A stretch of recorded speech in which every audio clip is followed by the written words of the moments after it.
Hello mga mamis, for today's video, gagawa ako ng basketball or NBA, basta basketball team na cake. Ang size nito ay 8x3, tapos moist chocolate yung kanyang tinapay or bread, basta ganun. Tapos ayan na nga, nilagyan ko na siya ng filling.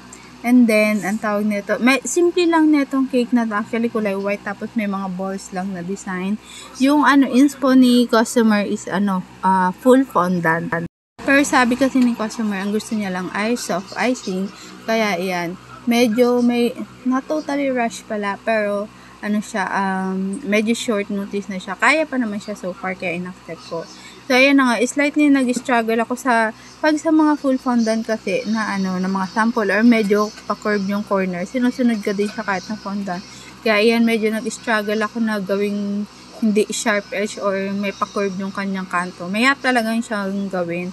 Kasi wala akong, pag sa whipping cream, yan, medyo mahirap siya talagang i-shape kasi mapapansin mo yung alon-alon niya kung gusto mo talaga na smooth. So, mano-mano mo or tsatsagaan mo talaga siya isa-isa na i-curve ng ganyan.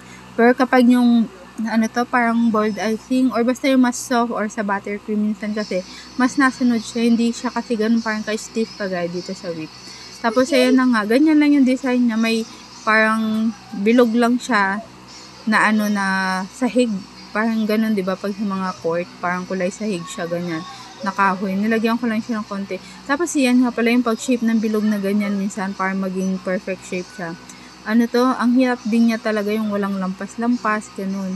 Hirap talaga yan siya na magpakinis minsan or i-shape talaga yung bilog na ganyan. Kaya tapos yung sa gilid, may mga bola-bola nga pala. Ayan pa din yung ginamit ko. Sa gilid, pag nagdo-drawing, naglalagay ng ganyan, ang hirap niya kasi, ang hirap niyang pantayin pag sa gilid mag-drawing talaga. Kaya yung mapansin nyo, dahan-dahan ko siyang nilalagay. So far, mga bilog-bilog lang naman yan siya na parang bola. Fondant din yan nasa inspo na ganyan. Kaya mas mabilis siya kung tutuusin mo na gawin pag sa fondant. Kaya lang kasi parang mas gusto niya ng soft icing lang.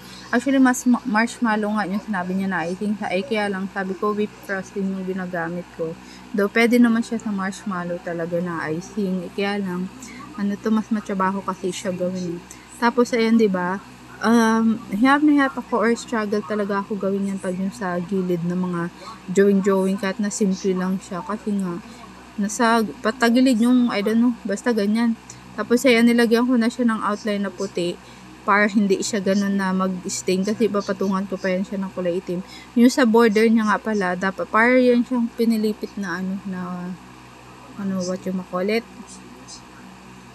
Hala, naglag ako. Basta yung ganyan, rope, ba sa Tagalog? Tali, yan, ganun. Pero sa fondant siya, di ba kaya mas madali? Ganyan na lang pinipe ko na din lang kasi icing lang naman gusto ni customer So, yun na nga, medyo mahaba-haba pala tong part na pag-icing na ganyan, tsagaan mo lang siya. And then, eto na siya.